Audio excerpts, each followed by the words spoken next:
Sud Matin. 45 minutes après 6 heures dans nos studios ici à Dakar et sur l'ensemble du réseau synchronisé de Sen Radio Sud Matin, première édition. Voici les titres. Accalmie dans les écoles, l'heure est au réajustement, le calendrier scolaire réaménagé, les examens et compositions reportés. Autre conséquence des perturbations, les congés de fin de trimestre ne dureront que 3 jours. Le BFM rénové ne sera pas appliqué cette année. Deuxième jour de commémoration de l'appel de Seydina Limamou Laye. Yoff, dernière étape pour célébrer le mardi. Des milliers de fidèles attendus ce samedi. Hier à Cambérène, le président du comité d'organisation a insisté sur la nécessité de préserver la cohésion sociale. Sédhiou prépare le 9e Forum mondial de l'eau qui se tient à Dakar du 21 au 26 mars.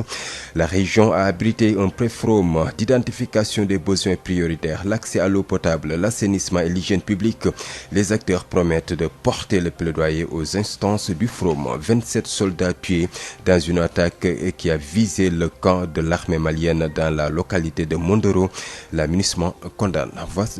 Voilà pour les titres, les détails c'est après ceci.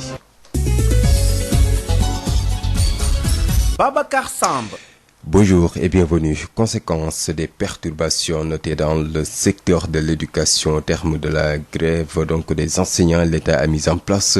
un dispositif d'accompagnement pour une meilleure gestion de l'année scolaire. Il a pris les mesures suivantes portant réaménagement du calendrier scolaire. Ainsi, le CFE aura lieu les 22 et 23 juin 2022 alors que le BFM est prévu à partir du 21 juillet pour le baccalauréat. Le ministère de l'Éducation nationale va préciser les dates. Le dispositif a aussi décidé que pour le moyen secondaire, les compositions se tiennent pour le premier semestre du 6 au 13 avril 2022 et à partir du 24 mars pour l'élémentaire. Il a aussi été décidé la réduction des congés de fin de second semestre. Les classes vont vaquer du vendredi 1er avril à 18h au mardi 5 avril 2022 à 8h.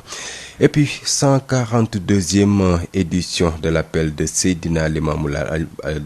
Laye al-Mahdi. Après Ngor et Cambérène hier, les fidèles affluent vers Yoff Diamalaye ce samedi. Yoff Diamalaye, qui va abriter le deuxième jour de cet événement religieux. El Hadj Moussa Thiam.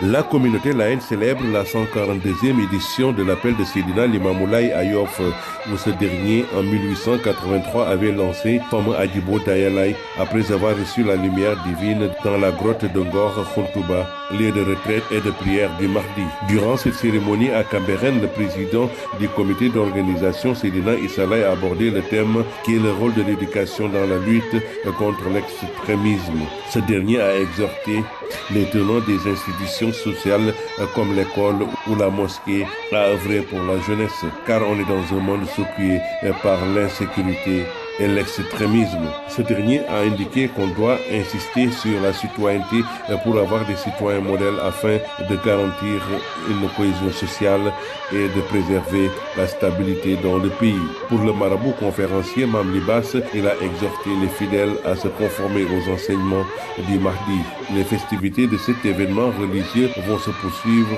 dans la cité religieuse de Yoff Diamalaye. Cet événement commémore l'appel du Mahdi en 1883 et se tiendra à la place Diamalaye. Aïssatou Gueiba, El Hadj Moussa Thiam, Diamalaye Yoff, Ngor Waka pour Radio Sud FM. Cérémonie de lancement conjoint de la journée internationale de sensibilisation sur le papillomavirus et d'ouverture du premier congrès de la Société sénégalaise de colposcopie et de pathologie liées au papillomavirus. L'accent a été mis sur la sensibilisation et la vaccination. Le ministère de la Santé invite les sages-femmes à mieux s'impliquer dans la lutte contre le cancer du col de l'utérus. Amadou Moustapha Dian. Je déclare ouvert, au nom de M. Abdoulaye Doussa, ministre de la Santé et de l'Action sociale, le premier congrès scientifique de la Société sénégalaise de colposcopie et de pathologie liée au papillomavirus. La garde haute, les poings fermes, enfilant des gants de boxeur sur lesquels on peut lire sensibilisation et vaccination, c'est par cette manière particulière que la Société sénégalaise de colposcopie et de la pathologie liée au papillomavirus a lancé conjointement la première journée internationale de sensibilisation sur le papillomavirus et l'ouverture de son premier congrès annuel. One Less Worry, un souci de moins, c'est le thème de cette journée qui a pour but de sensibiliser sur des maladies comme le cancer du col de l'utérus. Tous on s'engage pour bouter le cancer hors du pays. L'élimination du cancer du col utérin, je m'engage. Nous sommes engagés de bouter faire le hors du Sénégal. Cancer du col de l'utérus. On a gardé possiblement à donc tout le monde partage pour bouter le cancer du col hors du pays. Au-delà de l'engagement de cette société savante, le ministère de la Santé et de l'Action sociale a indiqué que l'État du Sénégal n'est pas en reste dans cette lutte. Le vaccin contre le human papillomavirus a été introduit dans le programme élargi de vaccination depuis octobre 2018 pour toutes les filles âgées de 2 mois et ce vaccin est totalement gratuit. Des efforts sont en train d'être faits pour intégrer le dépistage des lésions précancéreuses du col de l'utérus et de prise en charge pour répondre à la stratégie Screen and Treat dans les soins de santé primaire. La chimiothérapie pour le cancer du col de l'utérus est gratuite depuis le 1er octobre 2019 au Sénégal. Le directeur de la lutte contre la maladie d'inviter les acteurs, surtout les sages-femmes, à plus d'implication dans la lutte contre ces maladies. À renforcer le partenariat avec le ministère de la Santé et de l'Action sociale pour qu'ensemble nous puissions relever le défi de la lutte contre le papillomavirus. Les populations aussi sont partie prenante de cette lutte avec les niches des pères, le cercle des mères, mais aussi la ronde des jeunes filles pour l'élimination du cancer du col de l'utérus.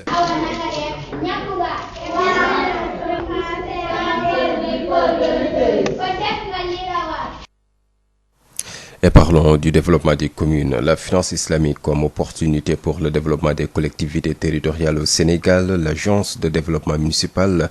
ADM et la haute autorité du WACF ont noué un accord de partenariat en vue de s'orienter vers la recherche de ressources au profit des communes. Les 14 régions, les 14 agences régionales de développement ont été informées, sensibilisées sur la mission du WACF. À cet effet, les autorités cherchent à faire bénéficier aux collectivités territoriales de nouvelles opportunités afin d'accroître le financement de leur terroir par la finance islamique. Voici Cheikh Issa Sall, directeur de l'agence de développement municipal ADM, au micro de Moustapha Sall. C'est une rencontre d'échange, de partage et de sensibilisation sur l'instrument extrêmement important de la finance islamique qui se trouve être le WACF. Nous avons signé une convention de partenariat avec la haute autorité du WACF. Et dans ce partenariat, nous avons parmi nos obligations la responsabilité de sensibiliser le plus largement possible tous les acteurs territoriaux sur les opportunités pour cet instrument de la finance sociale islamique qui est extrêmement important et qui est actuellement utilisé même dans les pays du Nord, par exemple au Royaume-Uni et dans beaucoup d'autres pays du Nord. La finance islamique contribue de manière très efficace aux efforts de développement. Donc nous avons eu d'autres séances de partage avec les élus locaux, mais nous avions également pensé que les ARD, qui se trouvent être les chevilles ouvrières du développement au niveau de la base, qui se trouvent être également les acteurs qui mettent en œuvre la politique de développement au niveau des régions, qui accompagnent les collectivités territoriales dans l'identification des projets, dans la formulation, mais également dans l'exécution et le suivi. Nous avons considéré que ces acteurs-là doivent être sensibilisés sur les opportunités pour cet instrument de la finance islamique extrêmement important. Nous savons également qu'avec des projets et des programmes comme le PACASEN, beaucoup de communes ont des ressources supplémentaires pour prendre en charge leur mission. Mais nous savons également qu'avec le WACF, c'est des opportunités activités extrêmement importantes qui pourront non seulement moderniser nos villes, mais permettre à ces communes-là de prendre en charge surtout le social, l'éducation, la santé, des actions en tout cas qui sont demandées par les populations dans le... Et puis, grâce au WACF, les collectivités territoriales vont enfin trouver d'autres méthodes de financement pour prendre en charge les besoins des populations. Voici Racine Ba, directeur général de la Haute Autorité du WACF, au micro de Moustapha Sall. Ensuite, la Haute Autorité a été mise en place en 2017 avec deux missions principales conférées par l'État du Sénégal. La première, le contrôle et la supervision de l'ensemble des WACF au Sénégal.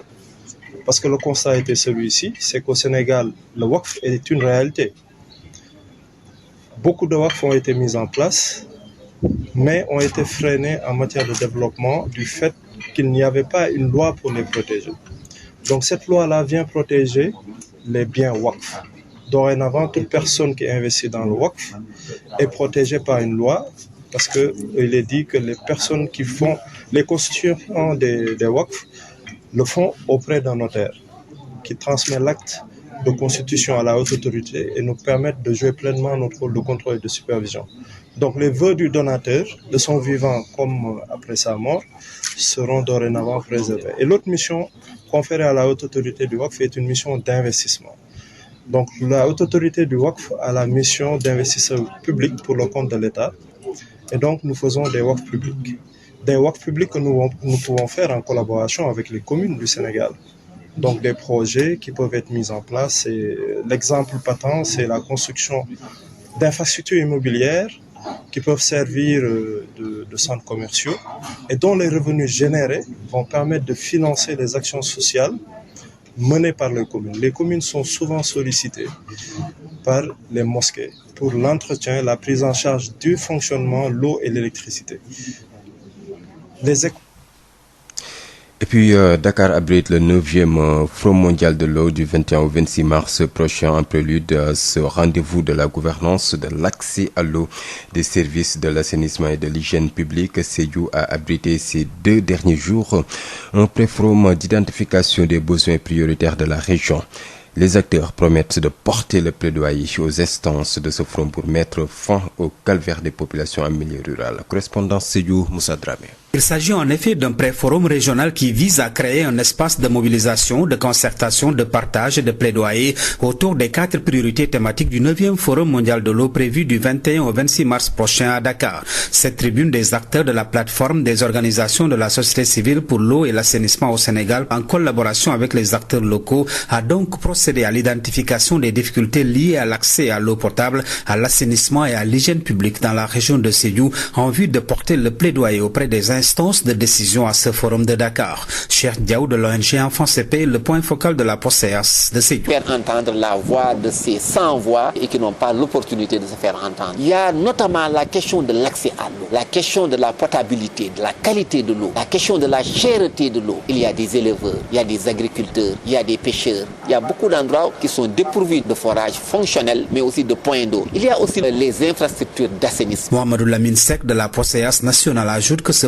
forum est une démarche fonctionnelle avec les bénéficiaires directs. Recueillir leur point de vue en direction du forum mondial que le Sénégal organise. Et c'est un forum qui va rassembler presque un nombre important de pays, de partenaires et d'acteurs qui travaillent autour des questions d'eau. Le représentant des acteurs de l'eau, Younous Kamara, salue cette initiative participative et souhaite que les propositions et recommandations formulées soient soumises au forum de Dakar. Toutes ces doléances, nous aimerions que vraiment, au cours du forum, que vraiment l'État et l'ensemble des décideurs puissent tenir en compte et apporter des solutions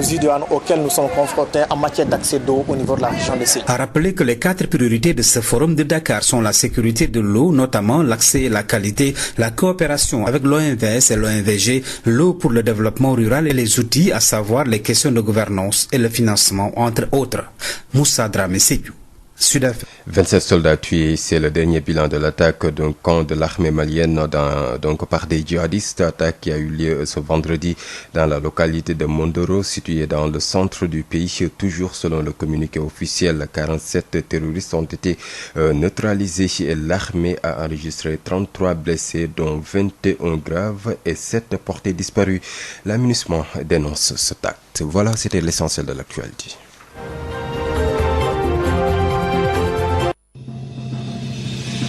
ok jërë ngeen jëf ci ànd beeg Sud FM 7h jot na bisimila ci xibaar ku njëkk ci ñu doore ko li ci gën a fës di daal gi ñu nemmeeku ci école bi tax rek ñu daal di indi ay joyanti ci calendrier scolaire bi coppi yóbbu datu examen yi composition bi dàqi ko nag loolee nag di congé de fin de trimestre bi loolee nag ñetti fan rek lay doon ñaareelu bëccëg ni ki tey ji ñuy daal di màggal wooteek Seydina Limamou Laye Yoff nag nekk étape bu mujj bi ngir màggal loolu li mel nag ay junni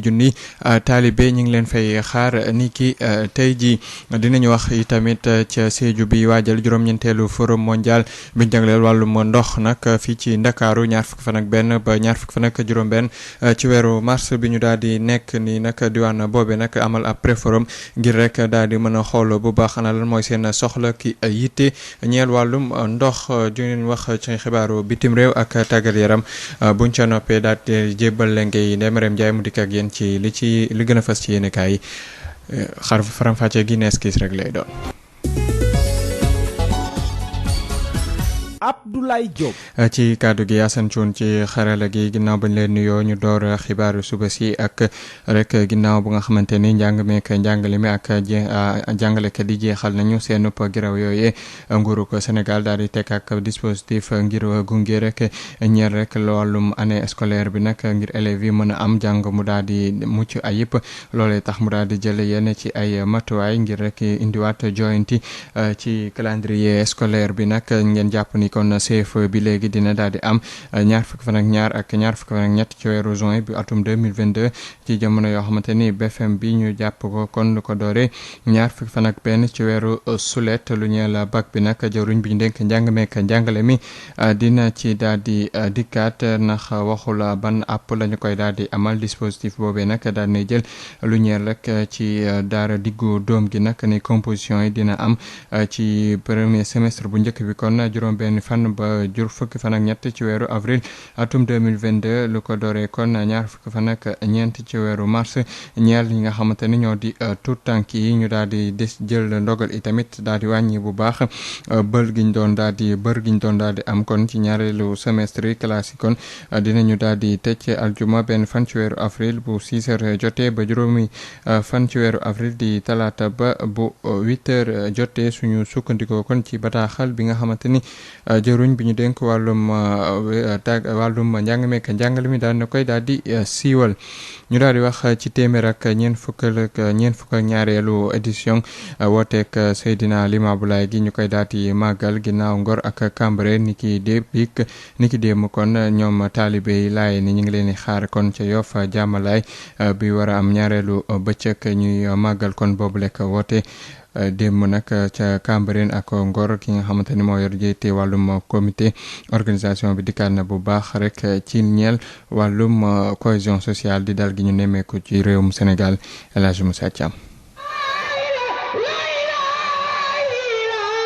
communauté layène bi nag ñoo ngi célébrer 142e édition appel Seydina Limamou Laye bi nga xam ne nag ca atum 1883 ca la ameloon appelam boobee ñu naan Ajibo Dayalaay gannaaw ba mu jotee ab leer bi nga xam ne moo ngi ko jotee ci xultu bu Ngor foofee nga xam ne nag daanaka dafa daan nekk di wéetal boromam si biir cérémonie bi ñu amaloon ci Cambérène nag président comité d'organisation bi di Seydina Issa Laye moomee sax abordé na thème bi nga xam ni mu ngi wax loolu éducation li jëm ci wàllu daal xeex ci li jëm ci wàllu extrémisme moomee sax moo ngi sàkku daal ñi nga xam ne ñooy institution sociale yi ni ki mel ni daara yeeg école yeeg ba ci sax jumaa ja ñuy gën a liggéey daal jëmale ko ci ndaw yi ndaxte jàpp nañ ni daal jamono ji ñoo ngi ci monde boo xam ne daanaka li jëm ci wàllu insécurité beeg ak extrémisme daa xaw di tar lool la moomee sax rax ci dolli mu ngi xam ne ni dañoo war a gën a inciter li jëm ci wàllu citoyenneté pour rek ñoom ay citoyen modèle loolee day tax daal ñu gën a garantir benn cohésion sociale ak tamit gën a ñoŋal li jëm ci wàllu stabilité bi fii ci biir dëkk bi ci kàddu yi tukkee ci marabu conférencier bi di Mame Libasse Laye nag moomee xam ne ni daal ñi nga xam ni ñoo di taalibe ñu gën a tënku daal ci jàngale Mahdi bi di Mame Limamou Laye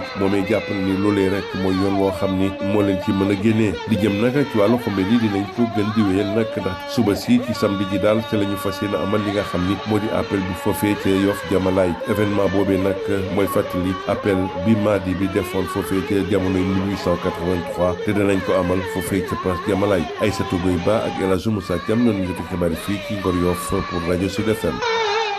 jërëjëf El Hadj Moussa Thiam ak Aïssatou Gueye Ba ngeen jàpp ci wàllum diine ba tey nit yi tey jii kon ziar général bu Léona Niassène tey jii tamit la ñu koy daal di amal ñu war a door itamit Daka bu Medina Gounass ñu wax ci leneen ak cérémonie bu lancement jël rek ci journée internationale sensibilisation ñeel wàllum papillomavirus ak ubbiteeg bëccëg bu congrès bu njëkk ñeel wàllum société sénégalaise bu colposcopie nag ak lu jëm ci pathologie ñeel wàllum feebar boobee nag ñu daal di war taxaw bu baax rek ci ñaax gi ak rek lu jëm ci ñàkku gi jëruñ bi ñu dénk wàllum wérgu yaram nag woo sage-femme yi ñu daal di gën a dugal seen loxo ci xeex lu ñeel wàllum cancer bi jàpp butitu njurukaay Amadou Moustapha Dieng. taxaw temm ak sa gàddu say kurpeñ benn bi di vaccination beneen bi di sensibilisation lu ni mel mooy fem bi nga xam ne way corps docteur yu yëngu ci wàllum xeex cancer du col de l'utérus amal nañ ko ngir yee askan wi ci loraange yi nga xam ne cancer yi lee ñu ngi koy amal ci mim réew boole ci it amal guléet bis bu njëkk bi ngi jagleel xeex bépp feebar boo xam ne doomu jàngoro bi joxe cancer moo koy joxe. L'élimination du cancer du col utérin, je m'engage. Ñun ñëpp ñu ànd engagé wu ba ku defee na ba on du Sénégal. Cancer du col de l'utérus moo ñu yëkkati on a gagné possible na à jël. Donc tout le monde partage pour bouter le cancer du col hors du pays. ki nga xam ne mooy directeur de la lutte contre la maladie teewal fa ministère de la santé di xamee ne. bu Sénégal bu le stratégie de vaccination dafa boo xam ne mën na aar xale yi ci seen pour ëllëg du ñu am cancer du njurukaay donc si njëlbeen bi gisoon na si ay coow yu bëri mais sages-femmes yi gynécologue yi spécialistes yi dimbali nañu si bu gën a yee askan bi donc ñu ngi ñaan askan bi pour que ñu gën a góorgóorlu si wàllu ñàkk boobu suñu defee dispositif vaccination suñu defee dispositif dépistage dina am ñu am cancer mais dañoo war a yëmbal faj bi loolu moo tax pour Sénégal décidé depuis octobre 2019 pour que chimiothérapie cancer du col ak cancer du sein kenn du si fay dara fii Sénégal damay profité pour def parenthèse. ñu ngi sax ñaax sage-femme yi ngir ñu gën a dugal seen loxo ci xeex bi. mais bépp si bokk xaar si Sénégal si région yi Kédougou maanaam Kolda si bokk xaar yi bépp jigéen ba nga xam ne ñoo ngi suuf de santé sage-femme bi wala ko fa nekk profité aussi pour def li ñuy wax dépistage précocieuse ñu ngi ñaax sage-femme bi si ni ñuy présenté taux de couverture sévère ni ñu ko waxee présenté prévalence contraceptive man la présidente association sage-femme dama la bëgg a dénk ñuy aussi présenté seen gox goxaat si jigéen ñi nga xam ne ñoo nekk foofu quelle est la proportion de femmes ayant bénéficié de dépistage de lésions précoceuses du col te si ñooñu ñaar lañ si indi saafara donc loolu lu am solo la. communautaire yi maanaam ñi nekk ci askan wi baay yi yaay yi ak gone yi ñoom ñëpp tàbbal nañu seen loxo ci xeex bi.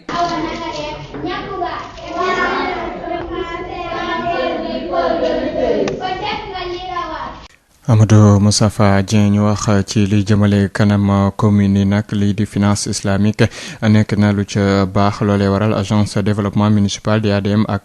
autorité du waqf ñoom daal di lëkkaloo rek ngir fexe ba rek jëmale ci wàllum utum ay koppar ñu daal di koy fexe ba dugal ci bokk moomeel yooyu fukk ak ñeenti agence régionale de développement yi nag daal nañ leen xibaar ñaax leen itamit ci ñeel wàllum finance islamique googe leeral li ñu déglu ci Cheikh Issa Sall di directeur bu agence développement municipal de ADM ci micro Moustapha Sall. Acte 3 de la décentralisation et possibilité pour ñu dem ci marché financier bi dem ci marché bancaire bi ak yeneen ci la indiwaale nag en 2015 li ñuy wax waqf muy la finance islamique benn instrument bu am solo boo xam ne boo demee dëkk yu mel ni ay Maroc ay Turquie Arabie Saoudite ak dëkk yu bëri ñoom dañuy utiliser instrument boobu pour développer seen dëkk yi mu doon loo xam ne ni ci domaine yëpp agriculture immobilier ak yooyu dafay investir pour participer ci développement économique bi mais comme recettes yi toujours dañ koy orienter ci lu bëri ci social bi ak yu demee noonu donc daf dee doon ay instruments yoo xam ne dafay participer ci économie bi participer ci social bi léegi ñu ne woon nag ñun nañu fexe ba ànd ak waa haute autorité du waqf ñi nga xam ne ñoom la fi président Macky Sall teg pour instrument boobu ñu implémenté ko fii ci Sénégal ñu signé ak ñoom convention ci convention boobu nag ñun ci suñuy obligation daf di comme ñu ngi liggéey ak gox-goxaat yi information bu ñu soxla ñoom ci ay projet ak ci seen situation financière ak ci yu bëri ñu jox leen ko waaye ànd ak ñoom tamit ci sensibilisation bi ak di waxtaan ak waa gox-goxaat yi pour ñu xam instrument boobu mooy lan ak lan la leen mën a indil pour si développement wu seen dëkk yi loolu si lañ nekk boobu ba tey def nañ ay ateliers yu bëri def nañ ay mission de terrain également rencontrer ay maires ak yu demee waxtaan ak ñoom identifier même ay projet ak ñoom tey jii nag ARD yi comme ñoom programme yu bëri ñoom ñoo koy exécuter ci terrain bi ànd see gox-goxaat yi ñoom ñoo nekk ci watu gox-goxaat yi di leen jàppale nekk assistance technique ba pare di leen accompagner di leen conseil ñu ne ñoom kat war nañ leen dajale waxtaan ak ñoom ci mbir mi bu ko defee ñoom ñu téyel ko seen bopp ànd ak gox-goxaat yi jàppale leen ba ñu xam lan mooy waqf ak lan la leen mën a indil loolu moo tax tey ji ñu ànd ak waa haute autorité du waqf def kii bi séminaire bi de partage et de sensibilisation ñu am ci mbégte loolu na parce que ñëpp ñëw nañ parce que ñoom ñëpp xam nañ instrument bii di waqf lan la leen mën a indil lan la mën a indil également gox-goxaat di ki jiite autorité di waqf boobee di Racine Ba jàpp ne rek suñu sukkandikoo kon ci waqf boobee nag lii di goxaat yi dinañu rek am feneen fu ñu mën a jëlee ay koppar rawatina nag ci ñu daal di financer ay complexe islamique loolee dina tax ñu daal di taxawal complexe yooyu nag benn pàcc bi sax dina mën a indi ay koppar ngir rek seen bëgg-bëgg ñoom bokk moomel yooyu ñu mën koo daal di saafara Racine Ba jiite waqf boobee ñu déglu ko Moustapha Sall. donc liggéey bi ñu am ak ADM te ñu commencé woon ko ak élus locaux yi tey jii dañ ko jëmmalaat def ko ak li ñuy wax les ARD yi mooy agence régionaux de développement maanaam lépp loo xamante ne koom la te ci région wu Sénégal yi la nekk ñooñu ñooy directeurs yi nga xamante ne ñoo ciy def liggéey bu am solo donc ñoom ñooy ñoom ñooy jëmmal liggéey bi nga xamante ne moom la état confié leen au niveau décentralisé donc ñu doon am benn waxtaan bu am solo pour won leen naka la waqf war a mën a am njëriñ au niveau des régions du Sénégal donc wax naa ko sànq directeur général wax na ko sànq ca dëkk naar ya de dëkk arab yi waqf dañ ko amal solo lool ndax li mu am njëriñ ci koom fu mel ni Sénégal ci région yi ay projet yoo xamante ne mën nañ ko def lu mel ni immeuble ñu tabax ko def ko centre commercial li muy jur mën a jàppale action yi nga xamante ne communes yi ñu ngi koy def ak région yi di ko def maanaam lépp loo xam ne jëm na ci juma jëm na ci jàkk jëm ci daara léegi nag état mi nga xamante ne ay transfert la doon def auprès des collectivités territoriales mooy gox goxaat yi tey jii am nañ leneen loo xamante ne war na mën a ñëw jàppale leen moo di waqf ak projet yooyu noonu nga xamante ne li muy jur ci xaalis goxaat yi dootuñ yem rek ci transfertu état waaye am nañ leneen loo xamante ne mën na leen jàppale ci action yooyu maa ngi ko doon wax keroog tey jii imaam yu bëri li leen gën a sonal mooy wàllum ndox wàllum courant ak entretien jumaa yi ak jàkk yi te projet yu mel nii loo xamante ne dafay war a ñëw noppal communes yi gox yi ak goxaat yi lu bëri ci loo xamante ne dañ ko doon génnee ci xaalis te état moo leen ko doon jox. ñu daal di wax ci Ndakaaru bi dalal juróom-ñeenteelu forum bi ñu jagleel wàllum ndox ñaar fukki fan ak benn ba ñaar fukki fan ak juróom-benn ci weeru mars bi ñu daal di dënmal ngir waajal lu ni mel nag lu jëm ci wàllum yorinu ndox ak service assainissement ak hygiène publique diwaan bu Sédhiou daal nay dalal ñaari fan yi ñu daal di génn ab pré forum ngir rek ceytu bu baax xam ana lan mooy seen bëgg-bëgg ak lan moo jàmp ci seen diwaan boobee ñoom nag digge nañu ne dinañu yóbbu seen sàkkuteef yooyee ca nga xamante ni fa la ñu koy dajalee ci forum boobu amee fii ci Ndakaaru ñu fekk fa Moussa Dramé. dafa nekk jotaay joo xam ne mboolem ñu yëngu ci wàllu ndox set ak setal ñoom ñoo ci bokk it fexe ba am weccante xalaat ci lépp loo xam ne si moo di soxla diwaanu Sédhiou it ñu gën ko ràññee waaye tamit ñuy fexe ba mën ko jottale ci lël boo xam ne moom la ñuy waaj amal Dakar ci ñaar fukki fan ak benn jàpp ñaar fukki fan ak juróom benn ci weeru mars bi ñu nekk nii te it ñu duppe ko it 9e forum mondial de l'eau ci Dakar ci ay leeral dañ ci déglu Cheikh Diaw bu ONG Enfants CP ki fi toogal POSTEAS di ay organisation organisation yoo xam ne société civile la di yëngu ci wàllu ndox. weccante xalaat wax lan mooy jafe-jafe yi nga xam ne am na ñu am problème d'accès à l'eau faro yi ni nekk yi ci gën a bare xorom bi daf ko envahir ñii ay sàmmkat lañ ay jafe-jafe pour mën a jox seeni jur ñu naan ñii ay nappkat lañu ñeneen ñi ñi ngi autour des forages ñeneen ñi c'est des consommateurs ak aussi mbiru assainissement kenn réerewul mbir ne que ne Sédhiou bokk na ci région yi gën a dellu ginnaaw ci wàllu accès à l'assainissement. Mouhamadou Lamine Seck bu POSEAS national jotaay joo xam ne société civile la bàyyi ko ci Dakar ne nekk na jamono ju am solo lëkkaleeg ñoo xam ne ñoom lañ koy defar. dafa nekk njëlbeenu waxtaan pour que ñi nga xam ne ñoo nekk Sédhiou di liggéey ci wàllu ndox ci wàllu set ak sell ñu koy wax hygiène ak assainissement ñu xool ñoom tam lan mooy seen mébét bi nga xam ne bëggoon nañ ko yóbbante te yóbbu ko ci ñi nga xam ne ñooy daje yi foofu Dakar. ki fi toogal woy jëfandikoo yi di Younous Camara raftul na jotaay ji la it mu sopp lool lépp loo xam ne si moom lañ fi nemmeeku it ñu dal di ko jottali jotaay bu ñuy waaj di forum bu Dakar. li ñuy xaar ci forum bi mooy suñu représenté nga xam ne ñoom ñooy dem ci forum bi dañu wax gars yi état bi ak décideurs yi pour ñu mën a indi saafara suñu jafe-jafe aw ci wàllu ndox. di fàtt ne rek am na ñeenti soxla yoo xam ne it moo gën a yitteel askan wi ñu war ko amal ci forum bu Dakar bokk na ci am ndox mu sell mu bare waaye tamit coopération di lëkkaloo bi war a dox seen i diggante rawat na OMVG ak it OMVS naka noonu it ndox ñi mën ko jottali ci barab yi gën a sore ak it ay jumtukaay yi mën a tax ñi mën a def yoro leen bu sell ki si doon jokkoo ak yéen ci Sédhiou Moussa Dramé pour Sud FM. Moussa Dramé jërëjëf laataa ñu yëkkati xibaar yi ngeen jàpp ni Russie daan nay xamle kon ni gaaw gi ni ab weer ngànnaay ngir fexe rek ba daal di ñu rawale civil yu ñaari dëkk yu féete ci penkook Ukraine bokk na ci port stratégique bu Mariupol nekk ci blocus ak ay concertation di waxtaan diggante ñu fa teewal Kiev ak Moscou lu ko doolee kon ba 7h jotee ba léegi ñoom nag nee nañ dinañu weer ngànnaay ubbi couloir humanitaire ngir civil yi mën a daal di dem yu Mariupol ak bu Volnovakha mën faa daal di jóge loolee jëruñ bi ñu dénk wàllum défense bu Russie daal di xamle ñu daal di jébbal lenge yi Adja Ndeye Marème Ndiaye mu dikk ak ñun ci li ci yéenekaay yi jërë ngeen jëf. CSIP dellu si na ak extension yu bees tàq extension wu gamme bi nga xam ni mooy PHD ñu koy wax tamit Anjou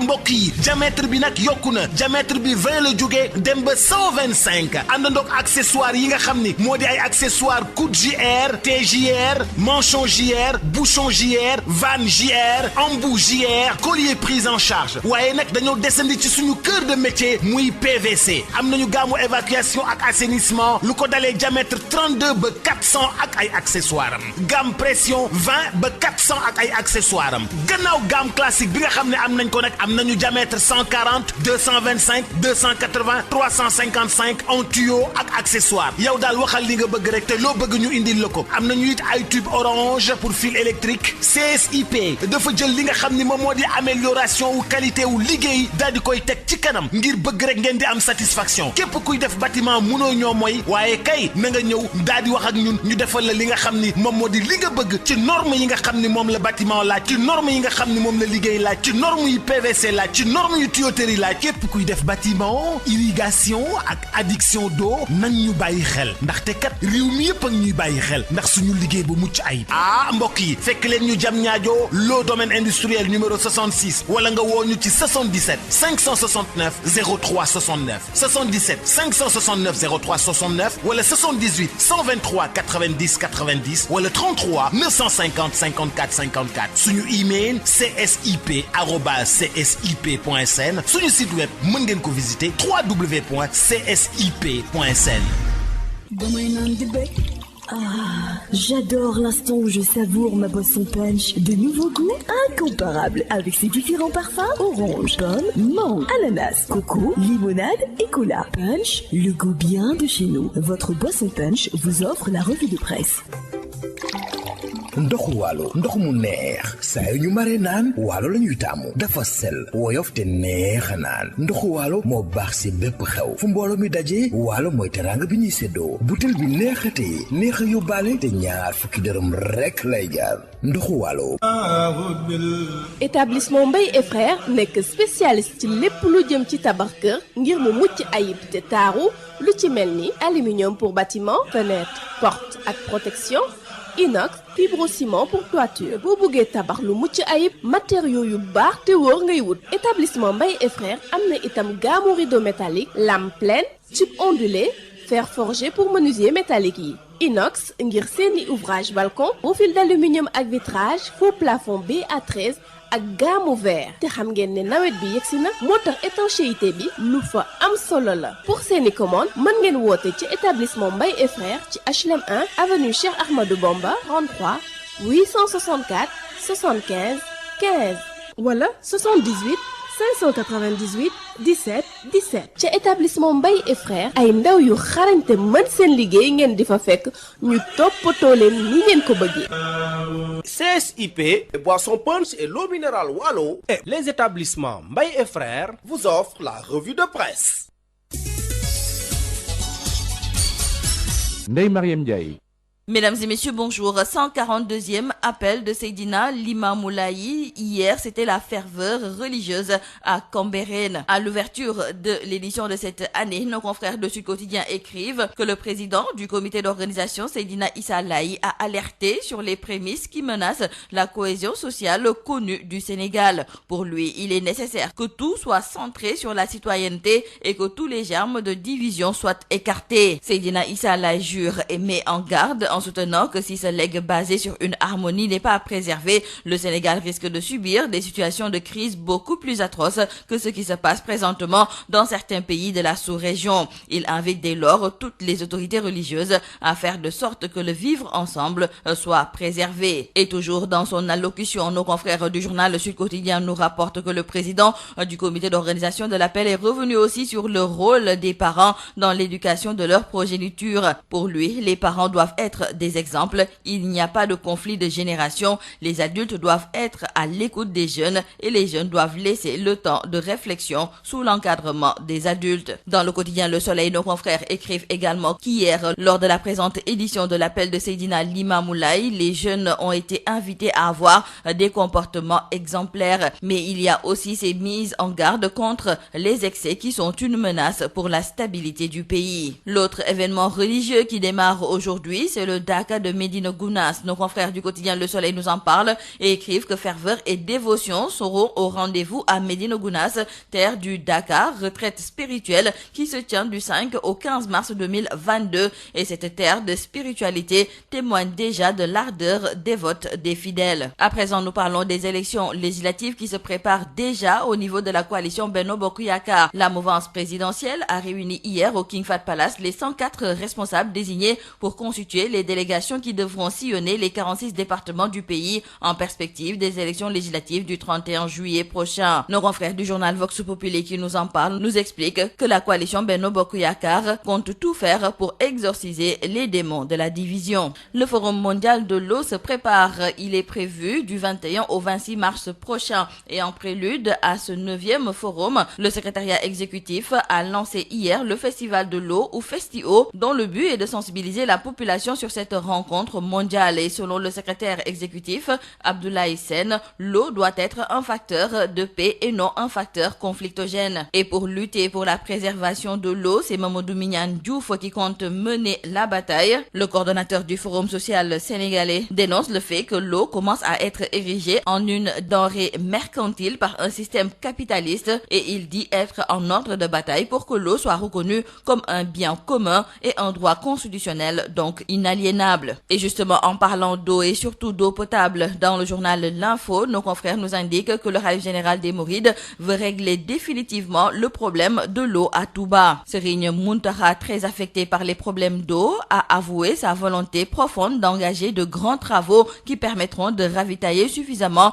la cité religieuse en eau à partir du lac de Guerre. Parlons à présent de cette guerre en Ukraine avec ses possibles violations des droits de l'homme. Dakar vote oui pour une enquête indépendante, c'est le titre qui barre la une du journal Les Échos. Nos confrères du journal Le Quotidien nous en parlent aussi et nous indiquent que le chef de l'État Macky Sall impose une clause de protection de tous les réfugiés sans distinction de race. Dans le journal L'Observateur, nos confrères se sont entretenus aujourd'hui avec Blaise Diadjou. Il est expert comptable et membre du Lions Club. Et il faut noter donc que les sociétés secrètes ont toujours été assimilées à la franc-maçonnerie et à tous les mythes associés. Le Lions Club, implanté au Sénégal depuis 1954 et à qui on doit de nombreux projets médicaux et sanitaires n'échappe pas à cette réputation. À tort ou à raison, se demandent nos confrères du journal L'Observateur. En tout cas, Blaise Diadio, ancien gouverneur de district, assure que la franc-maçonnerie et le Lions Club sont deux choses complètement différentes, même si beaucoup de ses membres sont des francs-maçons convaincus. Et nous terminons par nos confrères du journal Libération qui reviennent sur cette affaire du corps calciné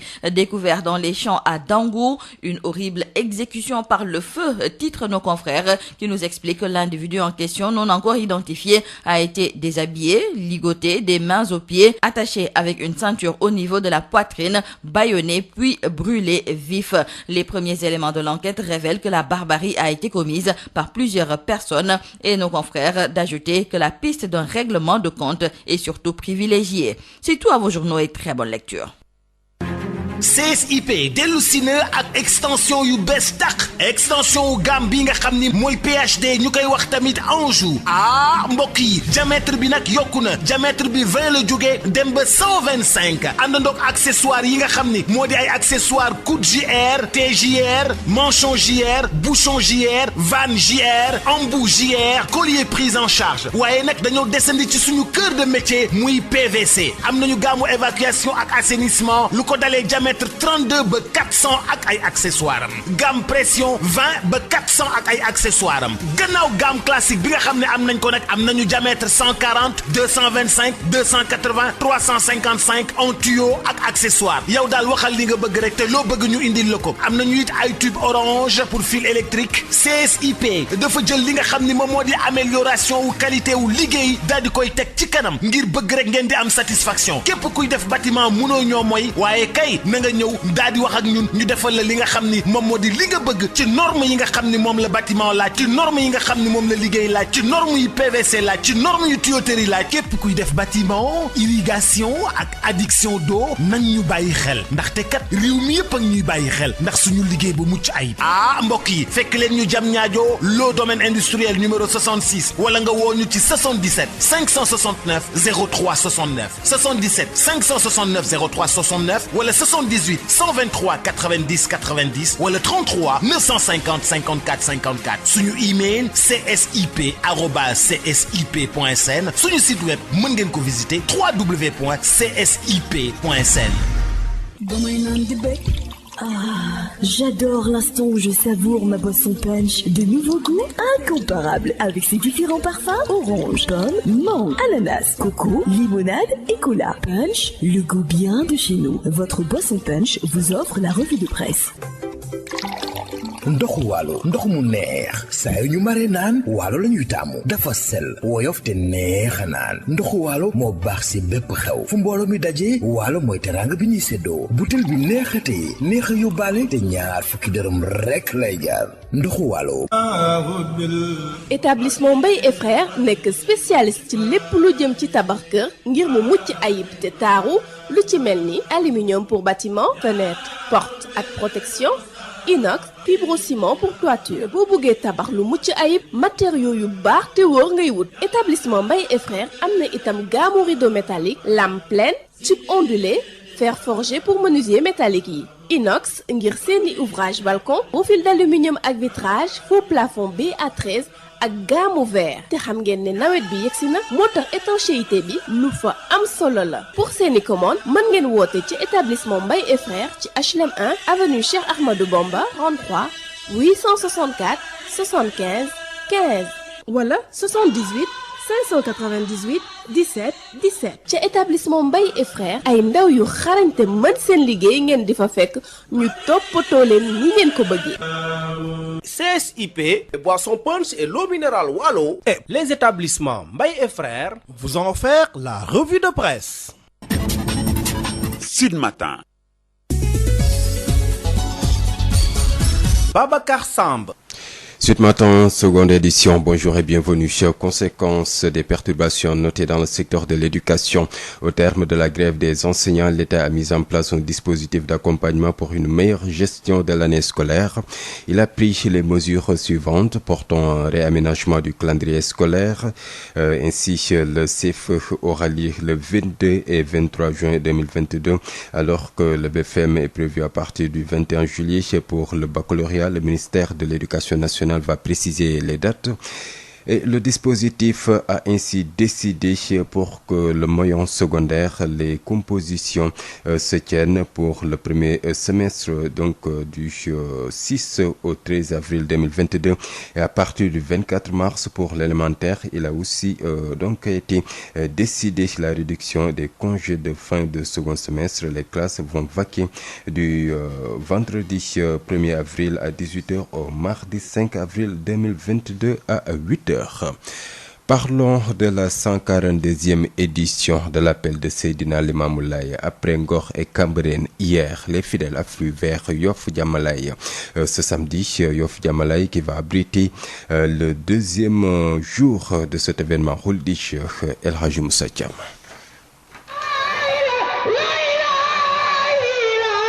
La communauté laïenne célèbre la 142e édition de l'appel de Seydina Limamou Laye à Yoff, où ce dernier, en 1883, avait lancé Fama Adjibo Dayalaye après avoir reçu la lumière divine dans la grotte de Ngor Khontouba, lieu de retraite et de prière du mardi. Durant cette cérémonie à Cambérène, le président du comité d'organisation, Seydina Issa Laye, a abordé le thème qui est le rôle de l'éducation dans la lutte contre l'extrémisme. Ce dernier a exhorté les tenants des institutions sociales comme l'école ou la mosquée à œuvrer pour la jeunesse, car on est dans un monde secoué par l'insécurité et l'extrémisme. Ce dernier a indiqué qu'on doit insister sur la citoyenneté pour avoir des citoyens modèles afin de garantir une cohésion sociale et de préserver la stabilité dans le pays. Pour le marabout conférencier Mam Libas, il a exhorté les fidèles à se conformer aux enseignements du Mahdi. Les festivités de cet événement religieux vont se poursuivre dans la cité religieuse de Yoff Diamalaye. Cet événement commémore l'appel du Mahdi en 1883 et se tiendra à la place Diamalaye. Aïssatou Gueiba, El Hadji Moussa Thiam, Diamalaye Yoff, Ngor Waka pour Radio Sud FM.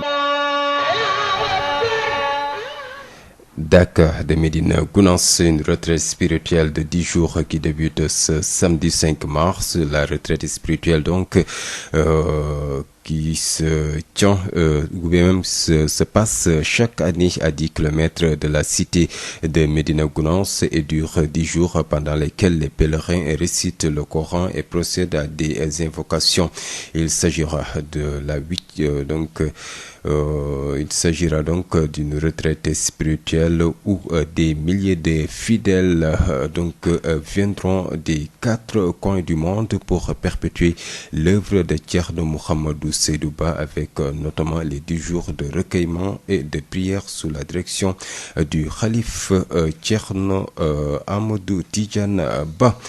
Décret de répartition du fonds de dotation de la décentralisation de l'année 2022. Dotation arrêtée à la somme de 28 milliards 450 millions de francs CFA répartis entre les collectivités territoriales, agences et associations d'élus locaux. Près de 7 milliards répartis entre les 43 départements et plus de 19 milliards octroyés aux 558 villes. Ou bien même 558 communes. Développement des communes, justement, la finance islamique comme opportunité pour le développement des collectivités territoriales au Sénégal. L'agence de développement municipal ADM et la haute autorité du WACF ont tenu un accord de partenariat en vue de s'orienter vers la recherche de ressources au profit des communes. Les 14 agences régionales de développement ont été informées et sensibilisées sur la mission du WACF. À cet effet, les autorités cherchent à faire bénéficier aux collectivités territoriales de nouvelles opportunités afin d'accroître le financement de leur terroir par la finance islamique.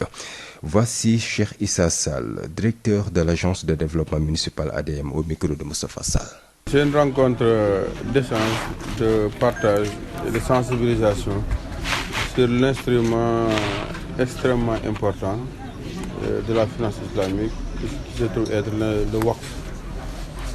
nous avons signé une convention de partenariat avec la haute autorité du WACF. Et dans ce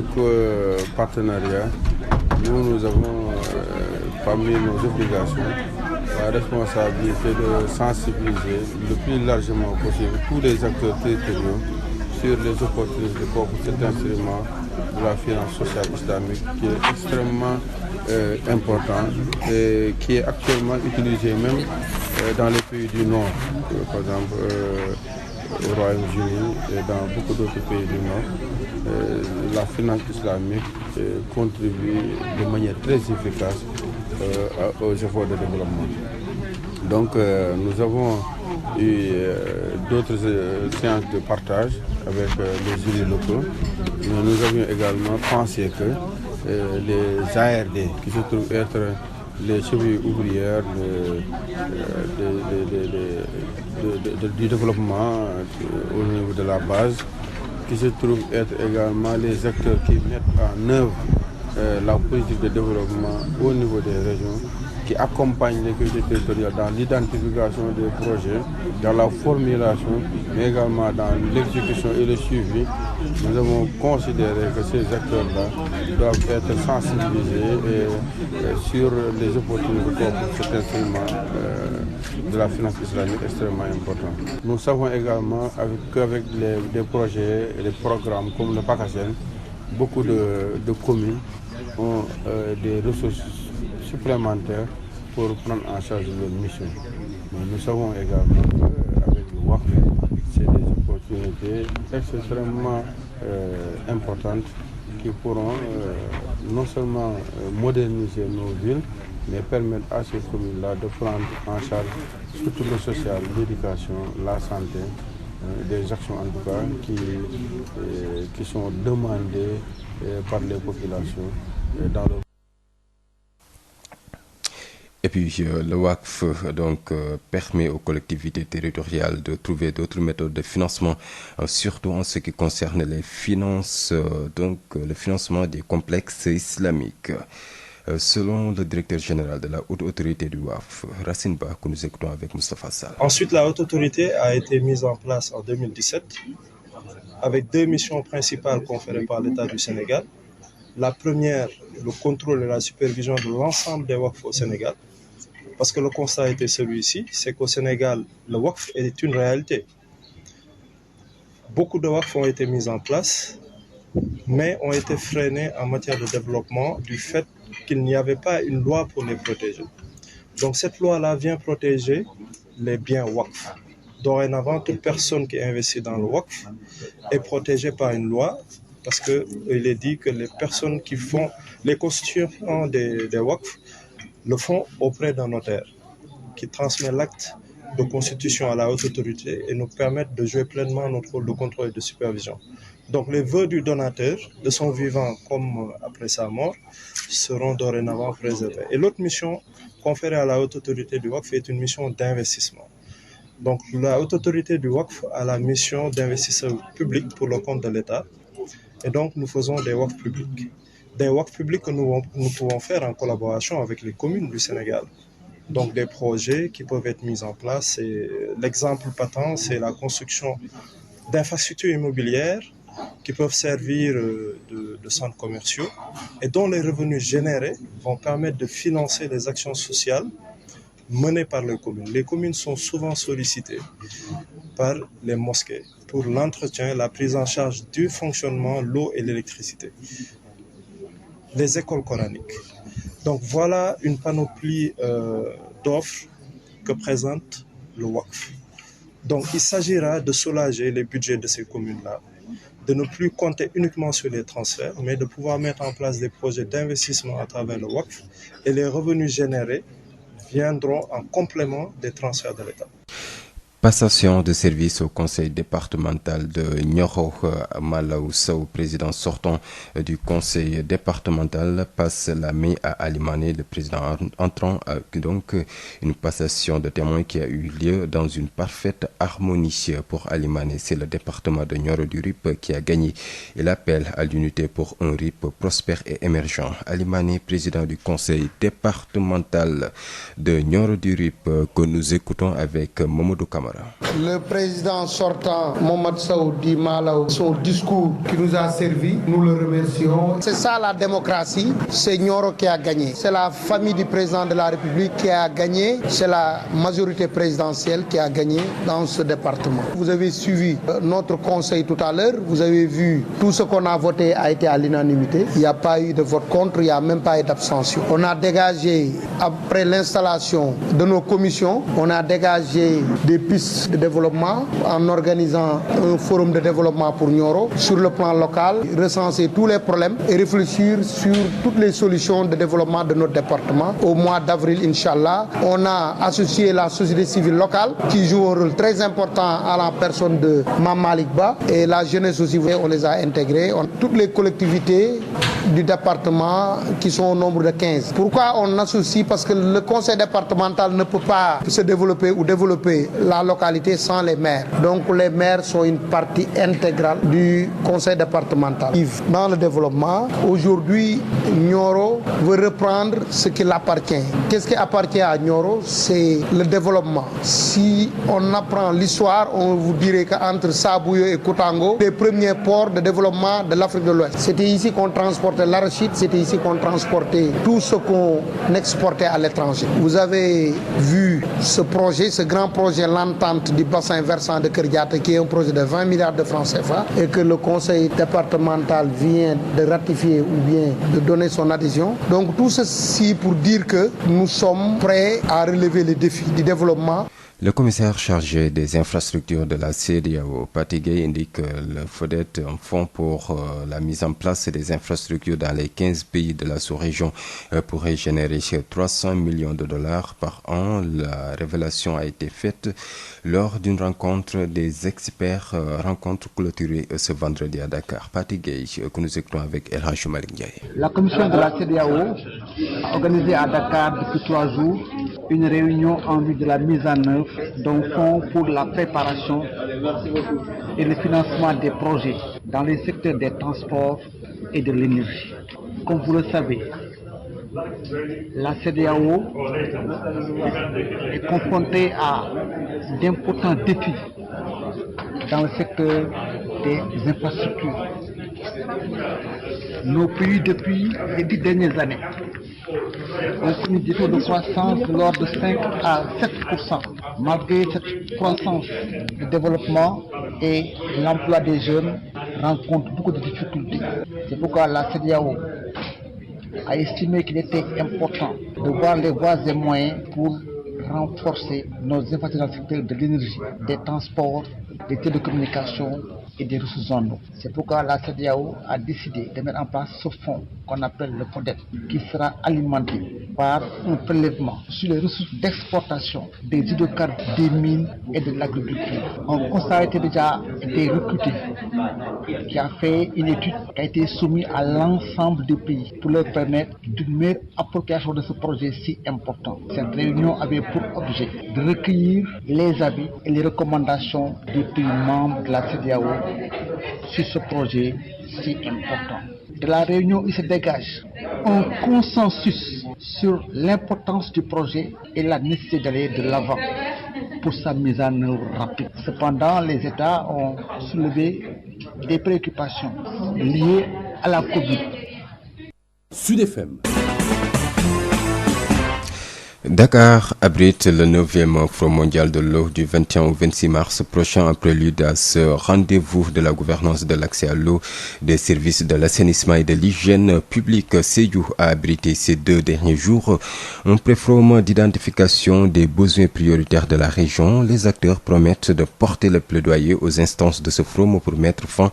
au calvaire des populations en milieu rural. Correspondant Sédhiou, Moussa Dramé. Il s'agit en effet d'un pré-forum régional qui vise à créer un espace de mobilisation, de concertation, de partage et de plaidoyer autour des 4 priorités thématiques du 9e Forum mondial de l'eau prévu du 21 au 26 mars prochain à Dakar. Cette tribune des acteurs de la plateforme des organisations de la société civile pour l'eau et l'assainissement au Sénégal, en collaboration avec les acteurs locaux, a donc procédé à l'identification des difficultés liées à l'accès à l'eau potable, à l'assainissement et à l'hygiène publique dans la région de Sédhiou en vue de porter le plaidoyer auprès des instance de décision à ce forum de Dakar. Cheikh Diaw de l'ONG Enfants CP, le point focal de la POSEAS de Sédhiou. Faire entendre la voix de ces 100 voix et qui n'ont pas l'opportunité de se faire entendre. Il y a notamment la question de l'accès à l'eau, la question de la potabilité, de la qualité de l'eau, la question de la cherté de l'eau. Il y a des éleveurs, il y a des agriculteurs, il y a des pêcheurs. Il y a beaucoup d'endroits qui sont dépourvus de forages fonctionnels, mais aussi de points d'eau. Il y a aussi les infrastructures d'assainissement. Mohamedou Lamine Seck de la POSEAS nationale ajoute que ce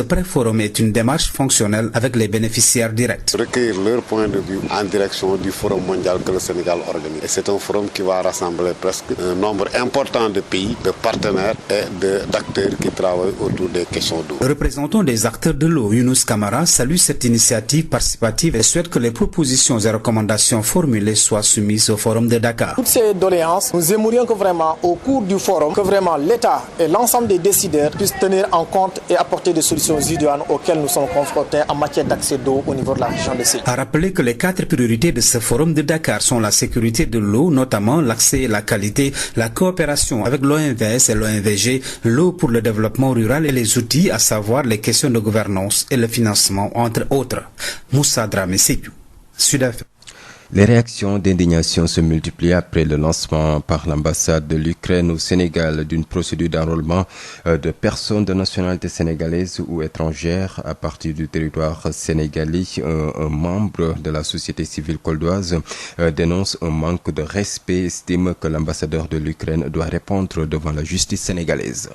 Abdoulaye Cissé, il se nomme. Nous l'écoutons avec Amadou Diatta. Il n'y a aucun accord de défense qui nous lie à l'Ukraine. Comment l'ambassadeur de l'Ukraine peut-il sortir au communiqué et demander aux jeunes Sénégalais de s'inscrire pour aller combattre en Ukraine? Là, je pense que c'est marqué encore une fois de plus. C'est une marque de manque de respect notoire de l'Occident face au Sénégal. Donc c'est une occasion pour le président de la République de montrer aux Sénégalais que le Sénégal n'est vraiment pas un État satellitaire de l'Occident. S'il faut recruter, je pense qu'il y a un vivier de jeunes en Europe. Il fallait au moins demander à la France et aux autres pays européens vraiment de fournir des éléments pour aller combattre en Ukraine. Pourquoi à chaque fois venir au Sénégal, utiliser le levier de la pauvreté des populations, vouloir pousser les jeunes dans la gueule du lion? Parce que le conflit, ce qui se passe aujourd'hui en Ukraine, il y a beaucoup d'Ukrainiens jeunes qui ont quitté la frontière, qui ont traversé la frontière pour aller se réfugier en Pologne. Pourquoi maintenant des Sénégalais doivent-ils quitter l'Afrique pour aller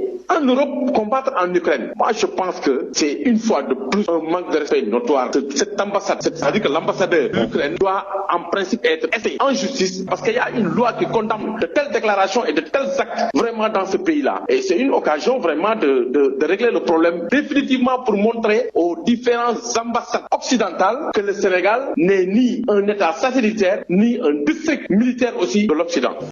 Retenez que le ministère des Affaires étrangères et des Sénégalais de l'extérieur avait invité chez l'ambassade d'Ukraine donc à Dakar à cesser sans délai toute procédure d'enrôlement de personnes de nationalité sénégalaise ou étrangère à partir donc du territoire sénégalais. Le Sénégal qui s'est abstenu, je vous le rappelle, lors du vote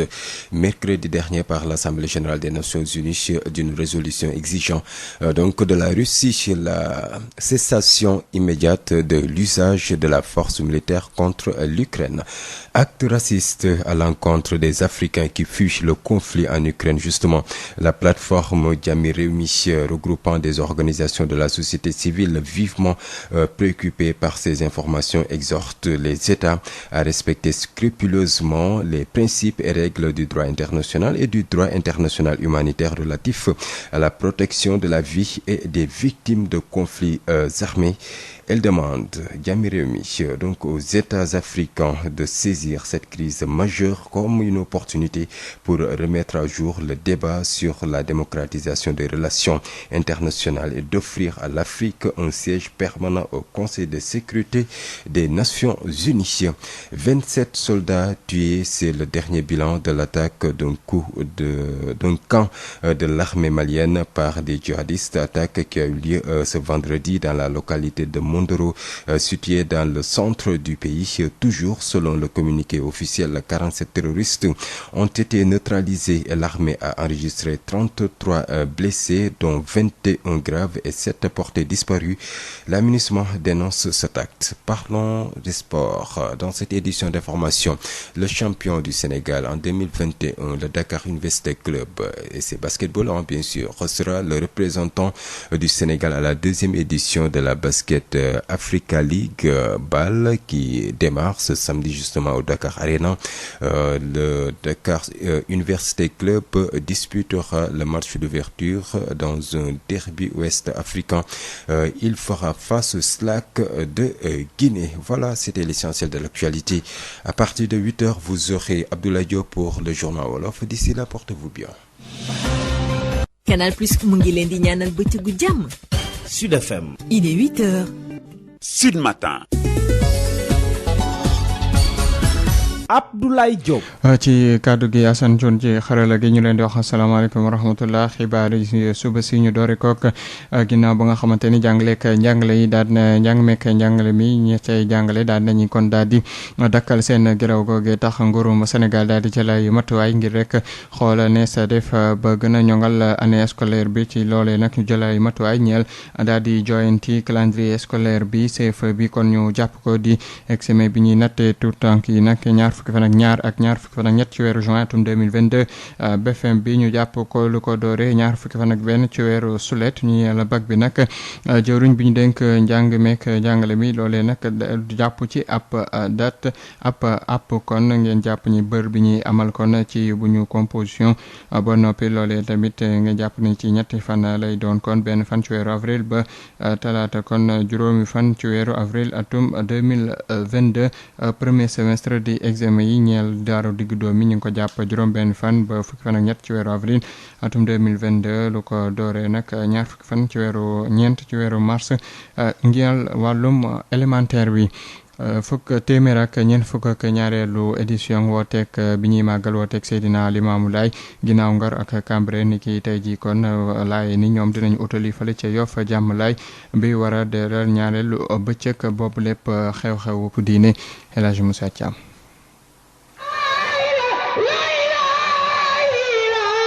communauté Layène bi nag ñu ngi célébrer 142e édition appel Seydina Limamou Laye bi nga xam ne nag ca atum 1883 ca la ameloon appelam boobee ñu naan Ajibo Dayalaay gannaaw ba mu jotee ab leer bi nga xam ne moo ngi ko jotee ci xontu bu Ngor foofee nga xam ne nag daanaka dafa daan nekk di wéetal boromam si biir cérémonie bi ñu amaloon ci Cambérène nag président comité d'organisation bi di Seydina Issa Laye moomee sax abordé na thème bi nga xam ni mu ngi wax loolu éducation li jëm ci wàllu daal xeex ci li jëm ci wàllu extrémisme moomee sax moo ngi sàkku daal ñi nga xam ne ñooy institution sociale yi ni ki mel ni daara yeeg école yeeg ba ci sax jumaa ja ñuy gën a liggéey daal jëmale ko ci ndaw yi ndaxte jàpp nañ ni daal jamono ji ñoo ngi ci monde boo xam ne daanaka li jëm ci wàllu insécurité beeg ak extrémisme daa xaw di tar lool la moomee sax rax ci dolli mu ngi xam ne ni dañoo war a gën a inciter li jëm ci wàllu citoyenneté pour rek ñoom ay citoyen modèle loolee day tax daal ñu gën a garantir benn cohésion sociale ak tamit gën a ñoŋal li jëm ci wàllu stabilité bi fii ci biir dëkk bi ci kàddu yi tukkee ci marabu conférencier bi di Mame Libasse Laye nag moomee xam na ni daal ñi nga xam ni ñoo di taalibe ñu gën a tënku daal ci jàngale Mahdi bi di Mame Limamou Laye moomee jàpp na ni loolee rek mooy yoon woo xam ni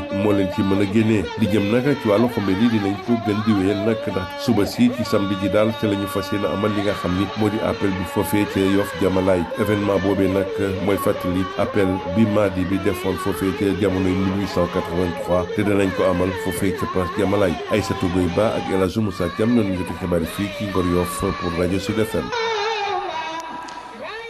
jërëjëf El Hadj Moussa Thiam ak Aïssatou Gueye ba ci wàllum diine gi ba tey Dakar bu Medina Gounass di nga tey ji kon dinañu daal di dem ca bërëb ba ñuy foofee toog nag di fa tudd yàlla ak jaamu yàlla suñu borom lu door ci fukki fan lay doon kon loolee nag ni ki tey ji kon juróomi fan ci weeru mars di gaaw gi ci lay door at bu jot nag ay junni taalibe bàyyeeko fu ne ci àdduna beeg ci réew mi dinañu fa daal di